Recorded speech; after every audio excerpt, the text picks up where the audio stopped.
মৌমিতার সুস্বাদু চ্যানেলে আপনাদের সবাইকে স্বাগত। শীতের মরশুম চলে এসছে, নানা রকম মরশুমি সবজিতে বাজার ছেয়ে গেছে। আজ এই সবজি দিয়েই ডাল বানাবো, আসুন দেখে নিই। প্রথমে শুকনো কড়াইয়ে পরিমাণ মতো মুগ ডাল দিয়ে দিলাম।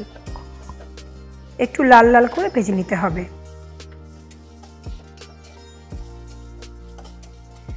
গ্যাসের আঁচটা লোতে রেখে ভাজছি। ডাল ভাজা হয়ে গেছে, এবার ঠান্ডা জল দিয়ে ভালো করে ধুয়ে নেব।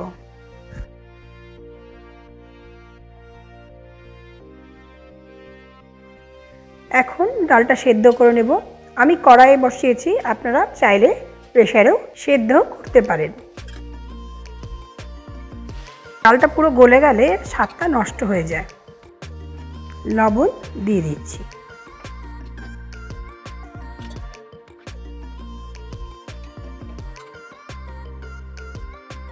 ডালগুলো সেদ্ধ হয়ে গেছে। অন্যদিকে সবজিগুলো কেটে নিচ্ছি। প্রথমে গাজরটাকে ছোট ছোট ডুমো ডুমো করে কেটে নিতে হবে। এবার ফুলকপিগুলোকেও খুব ছোট ছোট করে কেটে নিচ্ছি। 100 গ্রামের মতো পনির নিয়ে নিয়েছি, ওটাকেও ছোট ছোট ডুমডুমো করে কেটে নিচ্ছি। আপনারা চাইলে আরও সবজি অ্যাড করতে পারেন। এদিকে গ্যাসে কড়াই বসিয়ে দিয়েছি, কড়াই গরম হয়ে গেছে, তাতে রিফাইন তেল অ্যাড করছি।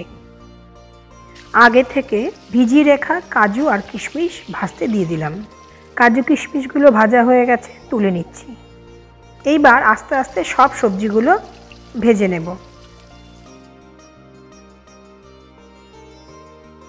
ভাজা সবজিগুলো তুলে নিচ্ছি। এবার ওই তেলেই পনিরগুলো ভেজে নিচ্ছি।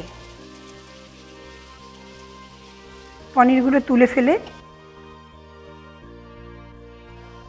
ওই তেলের মধ্যে সামান্য ঘি অ্যাড করে দিচ্ছি। এবার একে একে ফোড়ন দেব। তেলের মধ্যেই দিয়ে নিচ্ছি জিরে, শুকনো লঙ্কা, ছোটো এলাচ, দারচিনি আর তেজপাতা। ফোড়নগুলো ভাজা হয়ে গেলে তাতে আদা বাটা আর জিরে গুঁড়ো যোগ করলাম।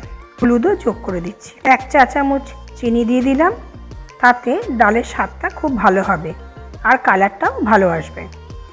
মশলা রেডি হয়ে গেছে, এবার সেদ্ধ করা ডাল ঢেলে দিচ্ছি। আমার এখানে ডালে হলুদ পরিমাণ কম হয়েছিল, তাই একটু দিয়ে দিচ্ছি।